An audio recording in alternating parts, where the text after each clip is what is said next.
The fires fell from the sky like angry stars. Ambassador Silthra watched through the reinforced glass of the command center as another evacuation ship exploded in the upper atmosphere. Orange flames bloomed against the purple twilight, and she knew that 3,000 more of her people had just died. How many ships do we have left? She asked. Her voice was steady, though her thin fingers trembled against the console. 2, Ambassador, replied Navigation Officer Pre. The young Qualish looked up from his station, his large eyes reflecting the burning sky. Just 2.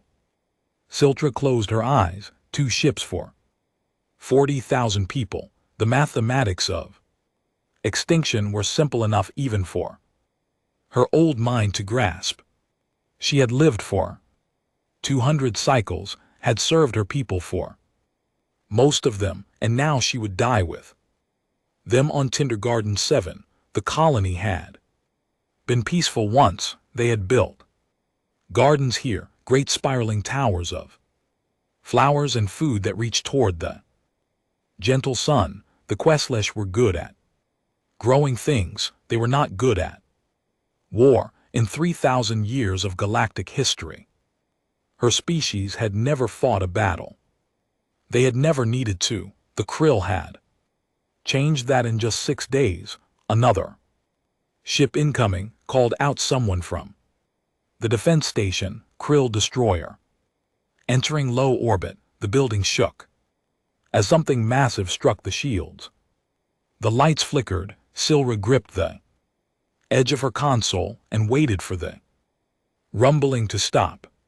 When it did, she could hear someone crying in the corner of the room. She did not turn to look. They were all crying now in one way or another. Commander Vex of the Krill Dominion appeared on the main screen.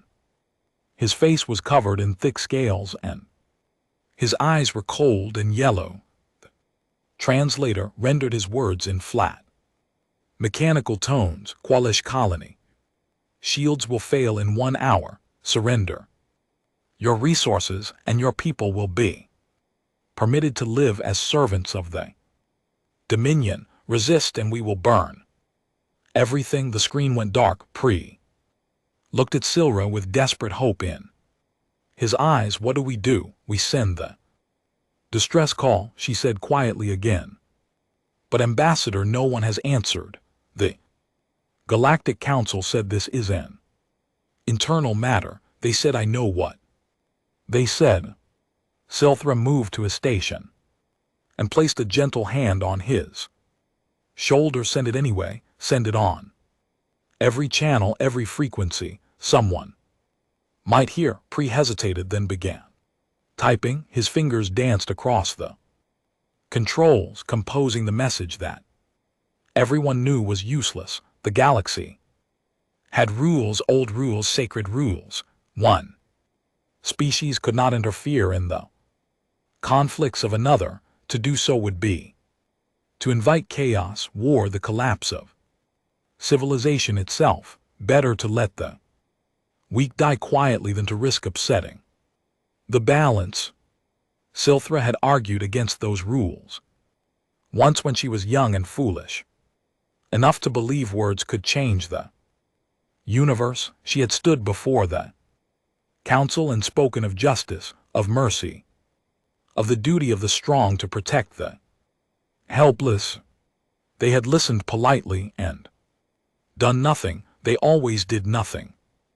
Message sent. Pre said, broadcasting on all emergency channels. Good. Silthra watched the tactical display. The Krill fleet surrounded their world like hungry predators. 15 warships against a colony with no weapons. It was not a battle. It was an execution. We should evacuate. Someone said, get to the shelters underground. The Krill will just dig us out. Silthra replied, or burn away the atmosphere. We have seen what they do to colonies that hide. The room fell silent. Everyone had seen the reports from the other worlds. The Krill did not Take prisoners who made them work for it. They made examples instead. Another impact shook the building. Dust fell from the ceiling. On the screen, the shield integrity dropped to 40%. Then 30. The Krill were not patient. Press suddenly sat up straight. Ambassador, I'm getting something on the sensors. More Krill ships. Silthra felt numb. How many more did they need to kill? 40,000. Unarmed civilians. No, Pre said slowly. His voice was strange, confused. Something else, something big, multiple contacts coming in fast from deep space. Show me. The tactical display changed. Silthra stared at it, not understanding what she was seeing. Dozens of contacts, each one massive, moving at speeds that should not be possible. They were still far away, but they were coming toward the colony world. What are they? She whispered. Pre worked frantically at his controls. I don't know. The signatures don't match any known species. The size. Ambassador, some of these ships are 3 times larger than Krill dreadnoughts.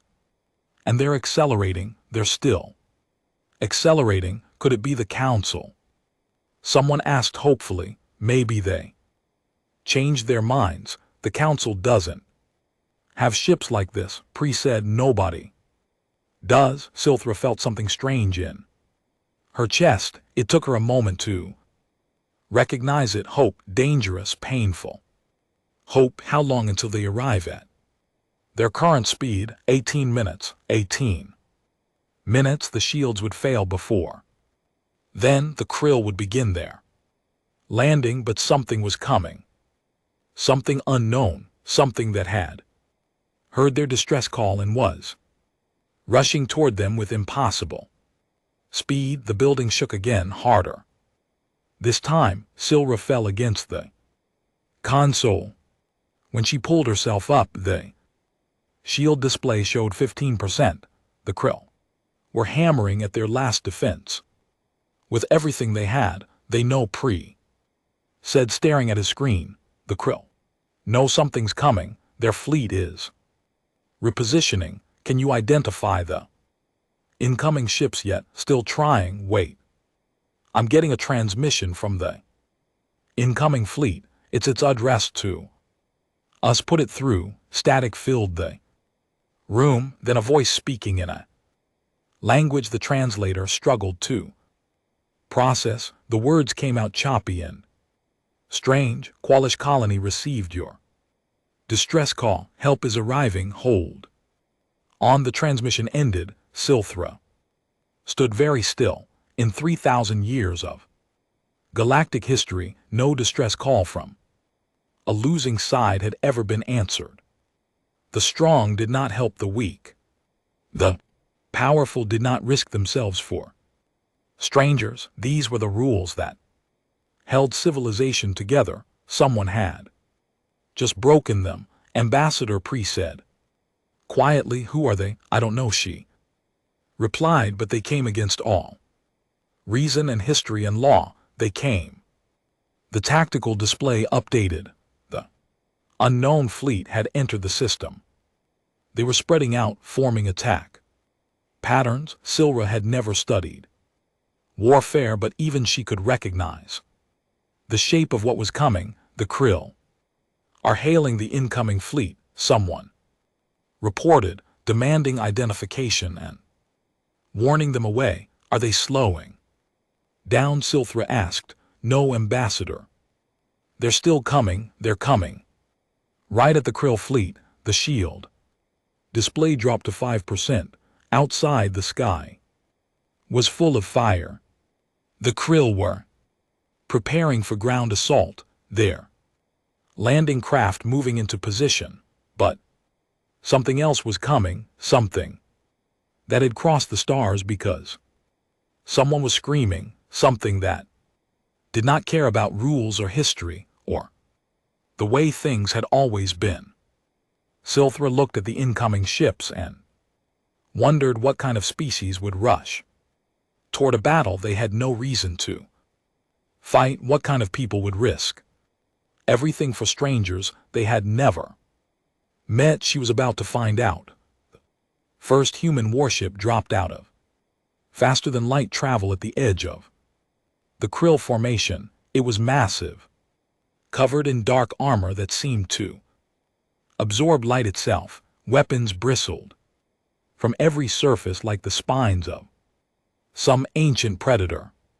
On every screen, a simple message appeared in crisp, clear text: you have 10 minutes to cease fire and withdraw. This is your only warning. Pre looked at Silra with wide, frightened eyes. What have we done? The ambassador watched the human fleet take up positions around their dying world and thought about the old prayer her mother had taught her: be careful what you wish for. It went. The universe might be listening. Someone had been listening, and they had sent monsters to fight monsters. Fleet Admiral Sarah Chen stood on the bridge of the UNS Indomitable and watched the Krill fleet. On her tactical display, 15 enemy warships surrounded a helpless colony world. She had seen this before in the history files Earth kept locked away in deep archives. Footage of cities burning while the world watched and did nothing. Never again humanity had promised itself. Never again would they stand by while monsters fed. Status report, she said calmly. All ships in position, Admiral, replied her tactical officer. Weapons hot, shields at maximum. The Krill are powering up their weapons. They think we're bluffing, said Captain Marcus Webb from his position near the weapons console. His destroyer, the Relentless, was positioned at the tip of their formation. They think we'll negotiate. Then they don't know us very well, Chen replied. She looked at the clock. 8 minutes since they had sent the warning. The Krill had not moved. Not a single ship had broken orbit. Their commander had sent a reply full of threats and demands. The usual posturing of a bully who had never been challenged. Dr. Amara Akefer stepped up beside the Admiral.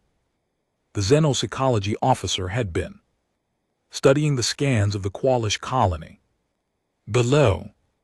Admiral, I have to ask, are we sure about this? We've never fought an alien species before. We don't know how far this will escalate. They're killing 40,000 civilians, Doctor said quietly. That's all I need to know. But the Galactic Council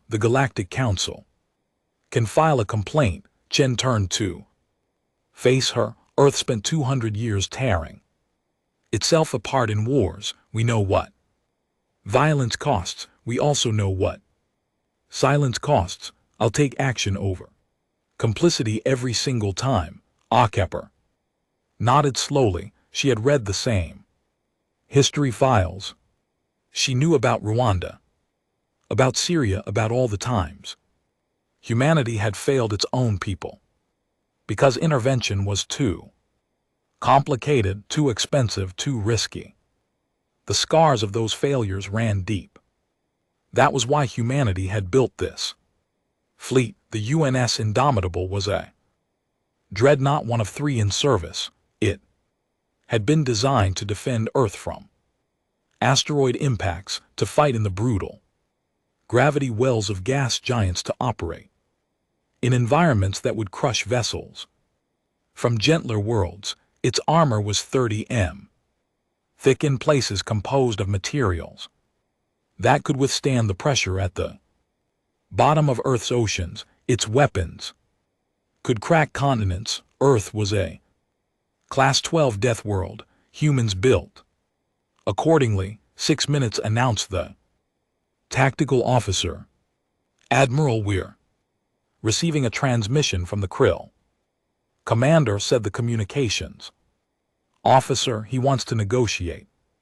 Put him through. The face that appeared on the screen was reptilian, covered in thick scales. Commander Vex of the Krill Dominion stared at Chen with cold yellow eyes. Human Admiral, he said through the translator, you have no authority in this system. The Quali's colony violated trade agreements with the Dominion. This is illegal enforcement action. Chen almost laughed. She had heard that excuse before, dressed up in different words. You're bombing civilians. That's not enforcement, that's genocide. Qualis refused our reasonable demands. Your reasonable demands included slavery, Chen replied. We've read your ultimatum. Here's ours. Ceasefire immediately. Withdraw your forces or we will remove you. Vex's mouth twisted into what might have been a smile. You are one species. We control 2,000 world. Do you really think 47 ships can threaten the Krill Dominion? I think you have 4 minutes to find out, Chen said. Choose wisely. She cut the transmission. He's not going to back down, Webb said. His pride won't let him. I know, Chen replied. She had dealt with men like Vex before. Bullies and tyrants were they. Same across species lines. They understood only one language. All ships prepare for combat, she ordered. Rules of engagement are weapons free. Disable if possible, destroy if necessary. Priority is protecting the colony. We do not fire on ships attempting to flee. We are here to stop a massacre, not start one. Acknowledgments came back from all 47 ships. Chen felt the familiar weight settle onto her shoulders. She had commanded fleets in the resource wars, back when humanity was still fighting itself over the scraps of a dying planet. She had sent thousands of people to their deaths for causes both noble and stupid. This time felt different. This time she was fighting for people who could not fight for themselves. There was a purity to that, a clarity that made the weight easier to bear. 2 minutes, called the tactical officer. Dr. Akefer, Chen said quietly, when this is over, I'm going to need you to help those people down there understand what they just saw. They come from a peaceful world. They've never experienced violence like what we're about to show them. I'll do my best, Admiral, but I'm not sure there's any way to make this easy for them. There isn't, Chen agreed. But they're alive to be traumatized. That's better than the alternative. She pulled up the personnel files on her display. 47 ships, 31,000 crew members. Human beings from every continent, every culture, every background. United by a simple principle: when someone screams for help, you answer. Earth had learned that lesson the hard way, written in the blood of millions who had died while the world debated and delayed. When humanity finally reached the stars, they had made a promise. Never again would they hear a cry for help and do nothing. 1 minute, announced the tactical officer. Chen opened a fleet-wide channel. Her voice went out to every ship, every crew member preparing for battle. This is Admiral Chen. In 60 seconds we engage the Krill fleet. They are veterans of conquest, predators who have preyed on the weak for generations. They think we will negotiate. They think we will hesitate. They are wrong. We are humanity. We climbed to the top of the food chain on a world that tried to kill us every single day. We fought gravity that would crush these ships flat. We survived diseases that adapted faster than we could cure them. We built civilization in the shadow of volcanoes and earthquakes and storms that could level cities. We are the apex predators of a death world, and today we teach the galaxy what that means. Make every shot count, protect each other, and remember why we're here. For the people below who did nothing wrong except call for help. Chin out, she closed the channel and took a deep breath. The clock ticked down. 30 seconds, 2010. The Krill ships powered up their weapons. Time's up, Chin said. All ships engage. Show them what a Deathworld species can do. The Indomitable's main guns fired and the battle began. The Krill had fought hundreds of battles against species that fought with careful precision, trying to minimize losses, always ready to negotiate a surrender. They had learned to fight cautiously, to apply pressure gradually, to let fear do most of the work. They were not prepared for humans. The human fleet struck like a pack of wolves, not like a traditional military force. Ships moved in coordinated groups, covering each other, striking from multiple angles simultaneously. When a Krill ship targeted one human vessel, two others would hammer it from the flanks. When the Krill tried to form a defensive line, human destroyers would break through at speeds that should have torn them apart. Chen watched it all unfold on her tactical display. Her ships moved with a grace and violence that made her proud and sad at the same time. This was what humanity was good at. This was what thousands of years of warfare had taught them. Krill dreadnoughts targeting the colony, called out the tactical officer. Charging main weapon. Web intercept, Chen ordered. Already on it, Admiral. On the display, 3 human destroyers moved between the Krill dreadnought and the planet below. The alien ship fired a beam of concentrated energy that could boil oceans. The destroyers took the hit on their frontal armor, shields flaring brilliant white.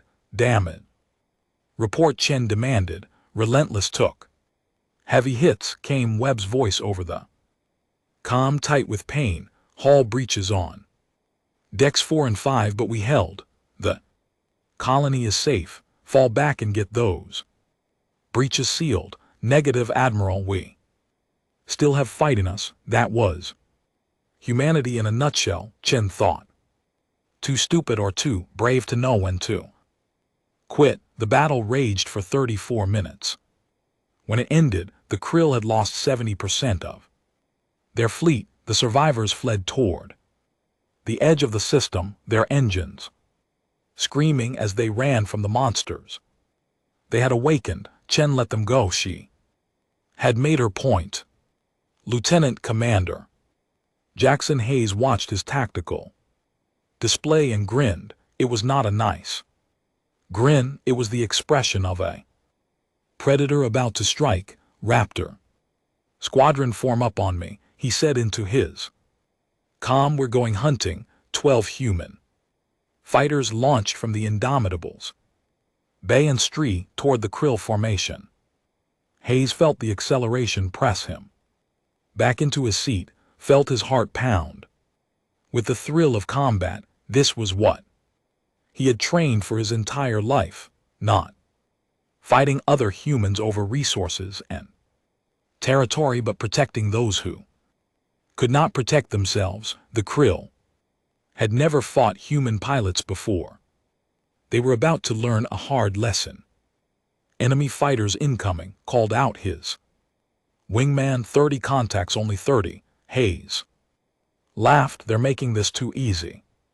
Break by pair, standard dispersion pattern. The squadron split apart just as the Krill opened fire. Energy beams cut through the space where they had been moments before. Hayes rolled his fighter through a turn that pulled 8 Gs, his reinforced suit compensating for forces that would have killed a normal human. The quales would black out at 3 Gs. Most galactic species could not handle more than 4. Humans were built different. He came out of the roll behind a Krill fighter and fired. His kinetic rounds tore through the alien Ship's shields like they were not there. The fighter exploded in a shower of debris. Splash one, he reported. Make that two, his wingman called. These guys can't turn worth a damn. It was true. The krill fighters were fast in a straight line, but they moved like freight haulers in a turn. Human fighters were built to operate in Earth's atmosphere, to handle the brutal physics of aerial combat in thick air and heavy gravity. In space they moved like dancers. Hayes led his squadron through the krill formation, taking shots at engines and weapon systems. He was not trying to kill everyone, just to drive them away from the colony, but if they insisted on fighting, he would show them why humans had spent thousands of years perfecting the art of killing. Down on the colony, Ambassador Silthra watched the battle through the command center's displays. She could not understand what she was seeing. It went against everything she knew about warfare. They're not being careful, Prey said beside her. His voice was filled with awe and horror. They're just attacking like they don't care about losses. They care, Silra said quietly. But they care more about protecting us. She watched as 3 human ships positioned themselves between a krill weapon and the colony. They took a direct hit that would have destroyed any Quali's vessel. Their shields flared so bright she had to look away. When she looked back, the ships were still there, still fighting. What are they made of? Someone whispered. Steel and stubbornness, Press replied. On the main screen, the tactical display showed the human fleet moving with coordinated precision. They fought like a single organism, each ship covering the others, striking in perfect timing. The krill were good warriors. They had conquered dozens of species, but they fought like individuals seeking glory. Humans fought like a pack. Commander Vex stood on his command ship and felt something he had not experienced in years. Fear, real, primal fear. His fleet was being torn apart by creatures that should not exist. The humans moved too fast, hit too hard, coordinated too perfectly.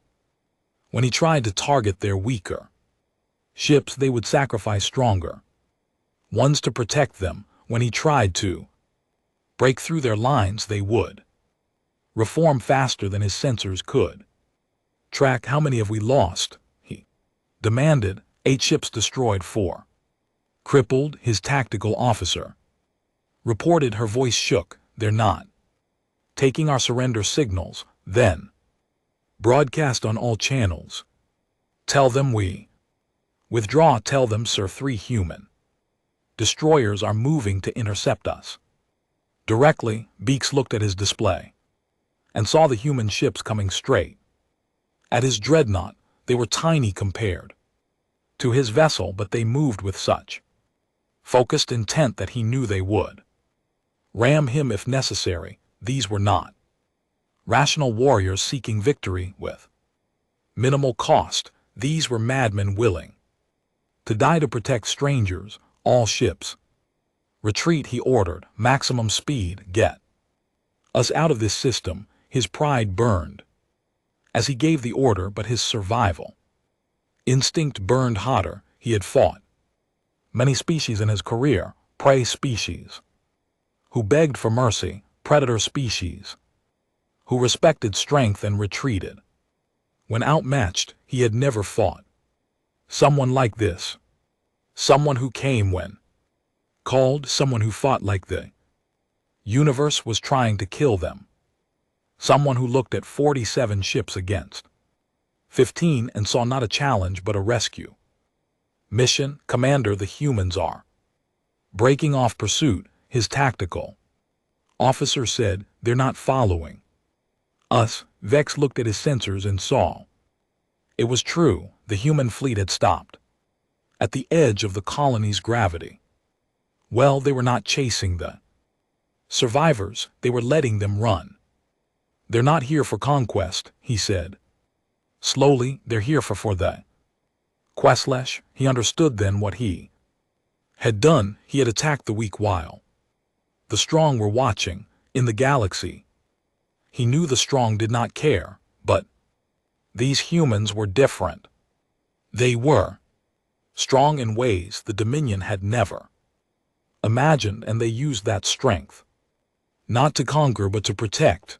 The Krill fleet limped toward the edge of the system. Behind them, human ships began descending toward the colony. Vex recorded everything, knowing his empire would need to see this, would need to understand that something new had entered the galaxy, something terrifying and wonderful and completely unexpected. Admiral Chen watched the last Krill ship jump to faster than light travel and felt the tension drain from her shoulders. Around her, the bridge crew was cheering. They had won. 0 human ships lost, minimal casualties, and the colony below was safe. Damage reports, she ordered. Relentless took the worst of it, replied her tactical officer. 23 dead, 47 wounded. Hull breach is sealed. The other ships report minor damage. 23 dead. Chen closed her eyes briefly. 23 people who would never see Earth again. 23 families who would receive the notification that their loved one had died fighting for people they had never met on a world whose name they could not pronounce, but 40,000 Qualish were alive because of them. Send my condolences to Captain Webb, she said, and inform all ships to begin rescue operations. I want medical teams on the surface within the hour. Engineering crews to help with repairs. Everything we have, we share. Admiral, we're receiving a transmission from the colony, said her communications officer. It's Ambassador Silra. She's requesting permission to meet with you. Tell her I'll come to her, Chen replied. She's been through enough.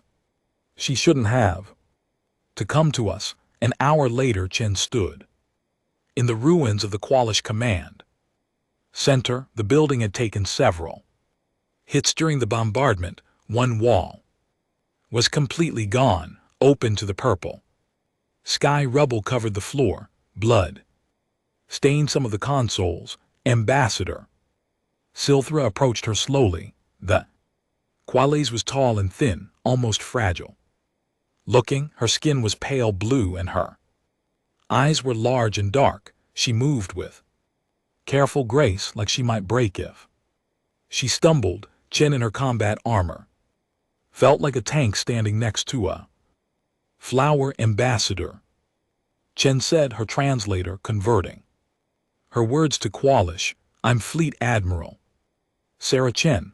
I apologize for the delay in our arrival. We came as fast as we could. Silthra stared at her for a long moment. Then she did something Chen did not expect. She fell to her knees. Please don't, Chen said quickly, stepping forward. Please, Ambassador.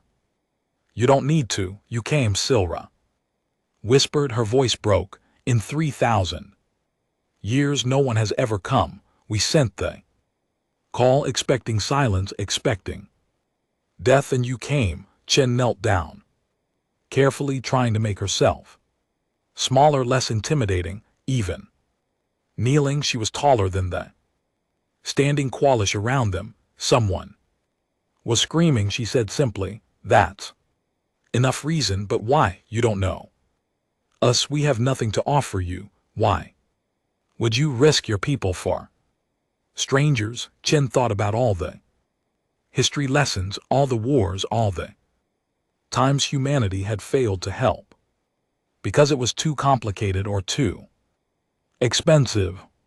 She thought about the promise her species had made when they finally grew up, because we know what it's like to scream and hear only silence. She said, we swore we would never let that happen to anyone else, not if we could help it. Silthra reached out with one thin hand. Shen extended her own, dwarfing the ambassador's delicate finger. They shook hands, two species meeting for the first time over the ashes of a battle that should never have needed to happen. Thank you, Silthra said. Thank you for being what the galaxy needs but never expected. Chen smiled. That's humanity's specialty, being unexpected. Corporal Maria Diaz stepped out of the dropship and into chaos. The colony was a mess of broken buildings and scared civilians. Fires burned in the distance. The air smelled like smoke and fear. All right, people, she called to her squad. Medical supplies to the left, construction drones to the right. Let's move. These folks need help. She grabbed a crate of medical supplies and lifted it easily. Behind her she heard someone gasp. She turned and saw a group of qualis staring at her with wide eyes. Sorry, she said, setting the crate down more gently. Did I scare you? One of the Quez, an elderly male with pale blue skin, stepped forward slowly. He pointed at the crate. How did you lift that? It weighs at least 300 standard units. Diaz looked at the crate, then back at him. It's not that heavy, maybe 40 kilos. 40. The Quez seemed to struggle with the concept.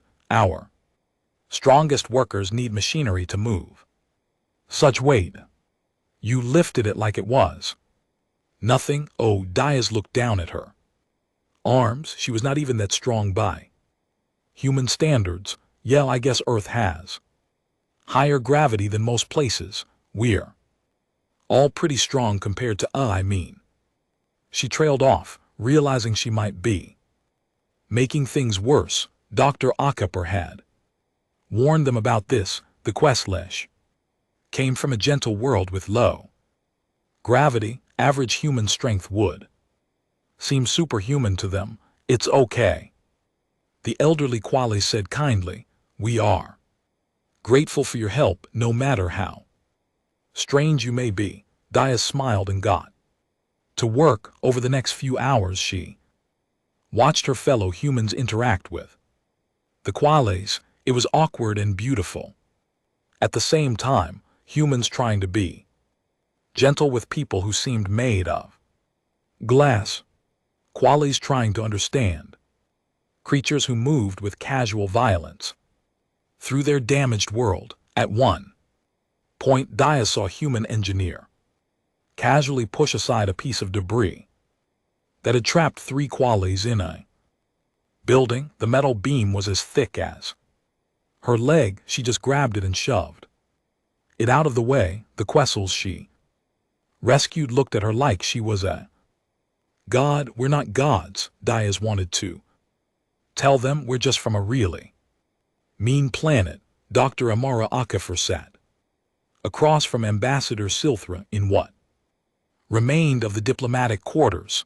The Qualish leader looked exhausted but alive. That was something. Tell me about Earth, Silthra said quietly. I need to understand what kind of world creates people like you. Akafer considered her words carefully. Earth is classified as a Class 12 death world. That's the highest rating. Most species cannot survive there without extensive protection. The gravity alone would crush you. The diseases would kill you in days. The wildlife. Silthra prompted. We have predators that hunt for sport, not just food. We have insects that carry deadly diseases. We have plants that can kill you with a touch. Our oceans have creatures large enough to swallow your buildings. Our weather can level cities in minutes. Akafer paused. Everything on Earth tried to kill us as we evolved, so we learned to kill back, to adapt, to survive no matter what. Silthra was quiet for a long moment. That sounds horrible. It Was Akafor agreed, it made us strong. But it also made us hard. We know violence in ways most species can't. Imagine we fought each other for thousands of years before we finally learned to work together, and yet you came to help us because we also learned compassion. Akafor said we learned that strength without mercy is just cruelty, that power without purpose is just destruction. It took us a long time, and we made terrible mistakes, but we learned. Silthra nodded slowly. Your admiral said something to me, she said. You came because someone was screaming. Is it really that simple for humans? It should be that simple for everyone. Akafor replied, but yes, for us it is. We spent too long ignoring screams. We won't make that mistake again. Meanwhile, 3,000 light-years away, the Galactic Council met in emergency session. Counselor Tavon of the Elith watched the footage for the third time. Each viewing made him more uncomfortable. The human ships moved with frightening aggression. The weapons they employed could crack planets. The way they fought with no hesitation, no negotiation, just pure focused violence. This is unacceptable, declared Counselor Prex, a Horthian from a high-gravity world, though even their world was only Class 5, nothing compared to Earth's Class 12 rating. The humans violated the non-interference doctrine. They attacked a Krill fleet in what was legally an internal dispute. They stopped a genocide, countered Counselor Mira, Qualish representative who had arrived too late to help her own people. 40,000 civilians were about to die. The law is clear, Prex insisted. One species cannot interfere in the conflicts of another.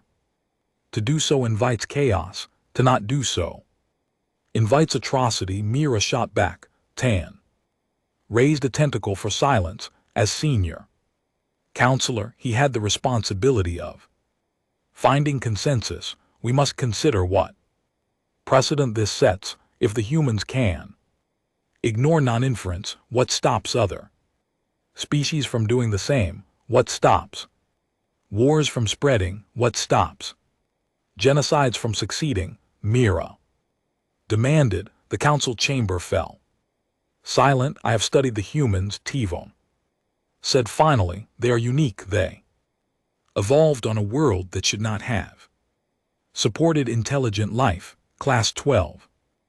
Deathworlds are considered incompatible with civilization, yet they built one anyway.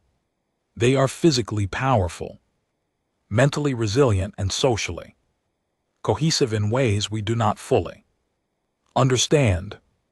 You sound like you admire them, Pre said. Coldly, I fear them, Tivon replied.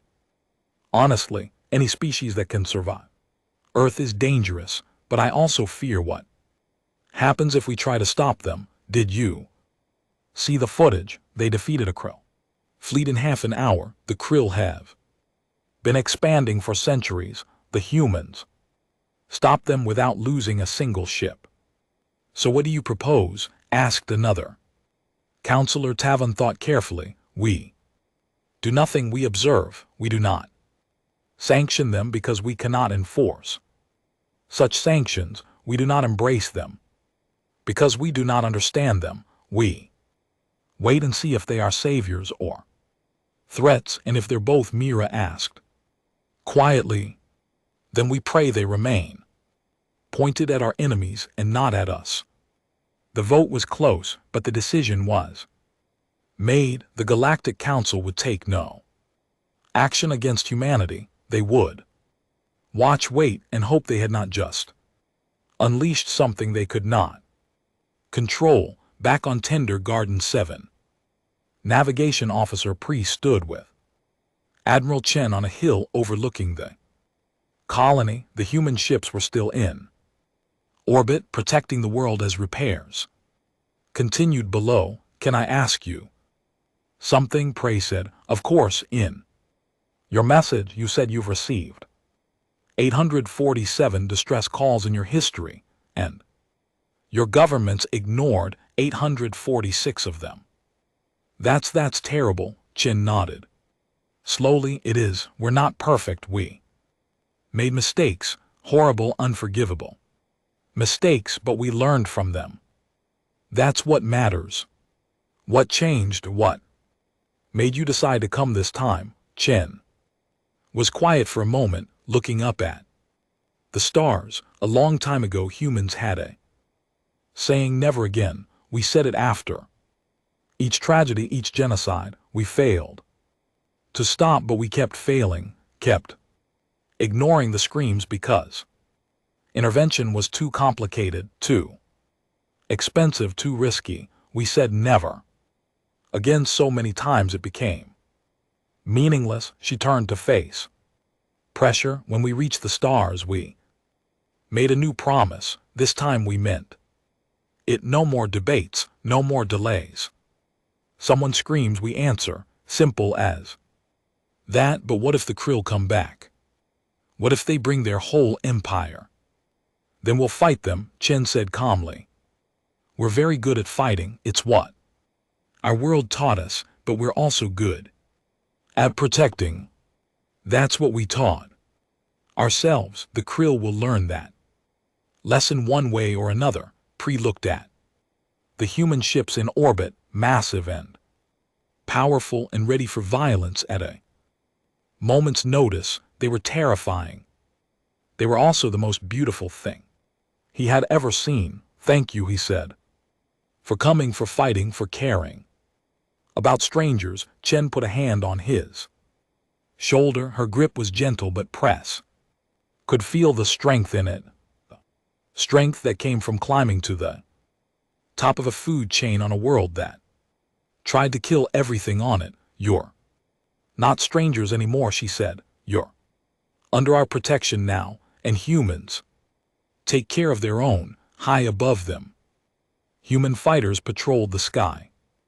In the colony below, human medics and engineers worked alongside questless civilians to rebuild what had been destroyed. And in the darkness of space, human warships stood watch. The galaxy had been put on notice. There was a new apex predator among the stars, and unlike the old predators, these ones protected their prey instead of devouring them. It was a lesson the Krill would not forget, and one that would spread across 1,000 worlds, carried in whispers and broadcasts in desperate hope. When you scream for help, someone might actually answer now. Someone terrifying and compassionate and utterly human. Senator Patricia Modto stood before the United Nations Security Council and felt the weight of history pressing down on her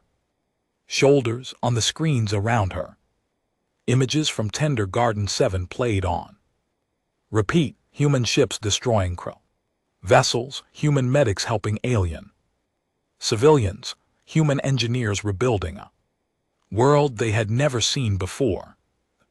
Question before us is simple, she said to the assembled representatives. The Krill Empire is mobilizing its core fleet. Intelligence suggests they're planning a retaliatory strike against Earth. Do we wait for them to come to us, or do we strike first? General Marcus Stone, head of Earth Defense Forces, leaned forward. Senator, with respect, this isn't a debate. They threatened our home. We should hit them. Now hit them hard. Show them what happens when they threaten humanity and start a war that could spread across the galaxy. Countered. General, we just established ourselves as protectors. If we launch a preemptive strike, we become the aggressors. We become survivors. Stone replied, that's what we're good at. We're also good at making peace. While said Ambassador Lau from the diplomatic corps, we've only been in space for 50 years. We can't afford to Make enemies of every major power. The debate raged for hours. Bodo listened to all sides, understanding the fear that drove both positions. Humanity had just announced itself to the galaxy in the most dramatic way possible. Now they had to decide what kind of galactic citizen they would be. Finally, Admiral Chen's voice came through from the Indomitable, still in orbit around Tendergarten 7. If I may speak, Senator, please. Admiral, you're the one who started this. Tell us how it ends. With a message, Chen said simply, not a threat, not a plea, a statement of fact. We tell the Krill exactly what they're dealing with, then we let them make an informed decision. 12 hours later, every communication device in Krill space received the same transmission. It played on military channels, civilian broadcasts, even personal devices. There was no escaping it. Admiral Chen's face appeared on screens across 2,000 worlds. Behind her, human warships floated in perfect formation. To the Krill Dominion, she began. My name is Fleet Admiral Sarah Chen of Earth. You know us now as the species that defeated your fleet at Tendergarten 7. I'm going to tell you exactly who we are and what we're capable of, then you can decide what happens next. The transmission showed images of Earth, massive storms that could swallow continents, volcanoes that could darken the sky for years, oceans deep enough to crush steel. This is our home, Earth, a Class 12 death world, the highest classification. Most species need protective suits just to stand on our surface. The gravity would crush you, the air would poison you, life would eat you. The images shifted to human history, ancient warriors with primitive weapons, medieval armies clashing in brutal combat, modern wars with weapons that could end civilization. We are apex predators who hunted megafauna to extinction with stone tools. We are persistent hunters who ran prey to death across continents. We are pack animals who wage total war against our own kind, then unite against external threats. We have fought 10,000 wars. We have ended species. We have split atoms and touched distant worlds. We learned violence in a crucible that would kill you in days. Now the images showed space stations, starships, massive construction projects, but we also learned compassion. We learned art and music and love. We learned that strength without mercy is just cruelty, that power without purpose is just destruction. We became more than survivors, we became protectors. The transmission showed the battle at Tendergarten 7, Krill ships burning human vessels, taking hits to shield civilians. You chose to prey on the weak because you thought no one would stop you. You were wrong. We will always stop you, not because we seek conquest, not because we want your worlds, but because when someone screams for help, we answer. Chen's face filled the screen again. Her expression was cold and determined.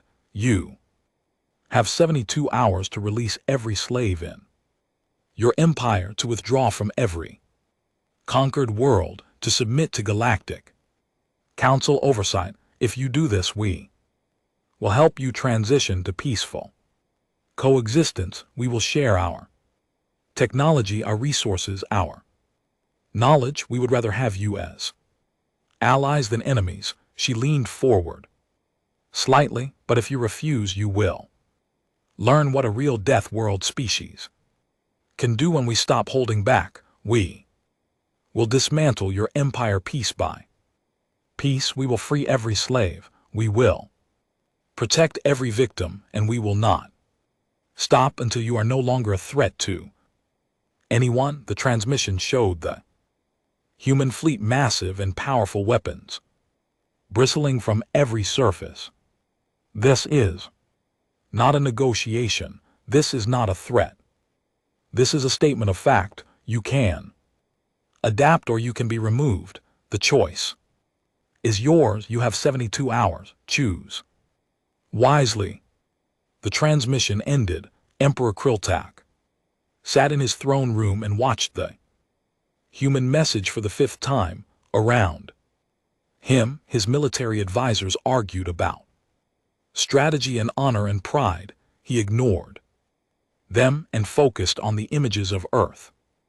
A world that killed for fun, that created life just to test it in the harshest environment imaginable, that birthed a species capable of such terrible violence and such surprising compassion. Your Majesty, we must respond, urged General Kresh. We cannot appear weak. If we surrender to their demands, every species will think they can challenge us. If we fight them, we will lose, Krill said quietly.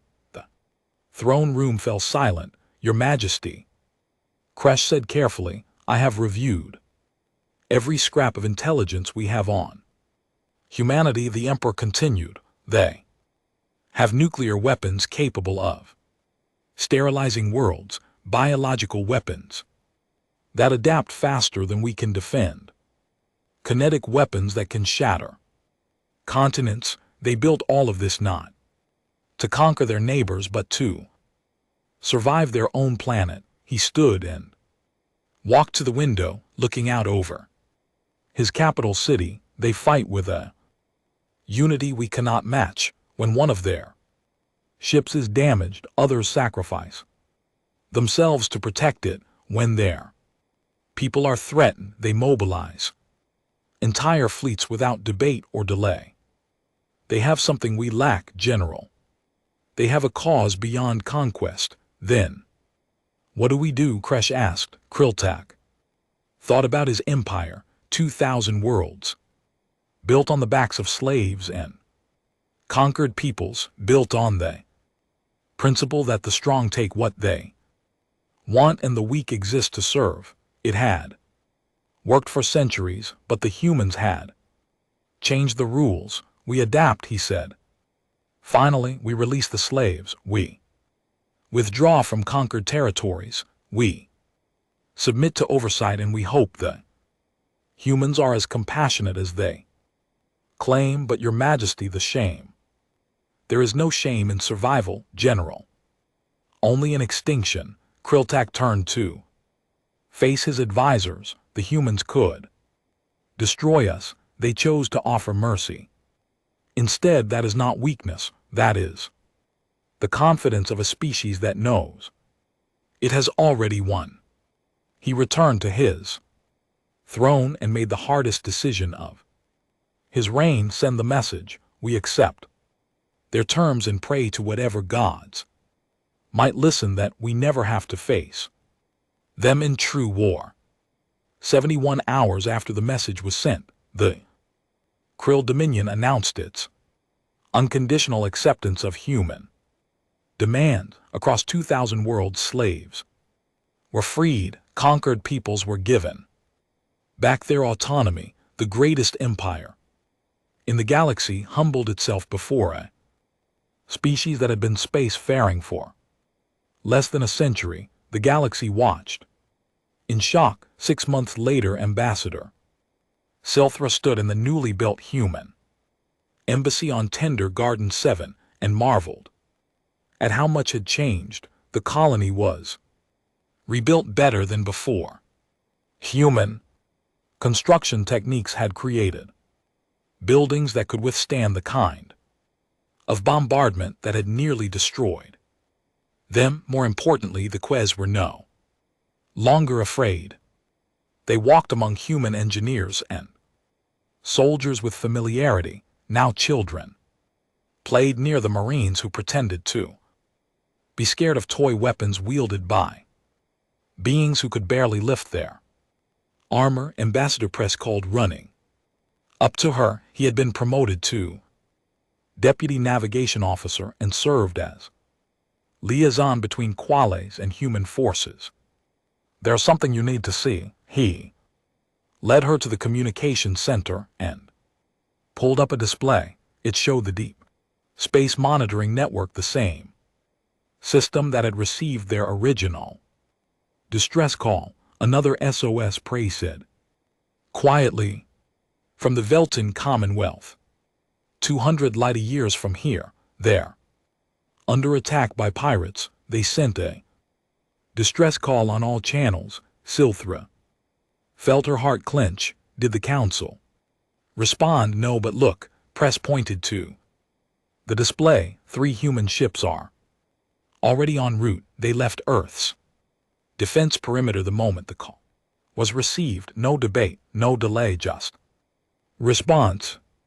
Silthra watched the markers showing human ships racing toward another species in trouble, and she felt tears in her eyes. They really meant it. When they said never again, they really meant it. "They're going to chain everything," Pre said. "The whole galaxy. The old rules about non-inference, about letting the strong prey on the weak. The humans are rewriting everything for the better," Silthra said firmly. "They're showing us what we should have been all along. Protectors, not bystanders." She looked out the window at the human ships in orbit. They were still there, still guarding the colony, still ready to fight at a moment's notice. They would probably always be there now, or somewhere like here, wherever someone was screaming. That was humanity's gift to the galaxy.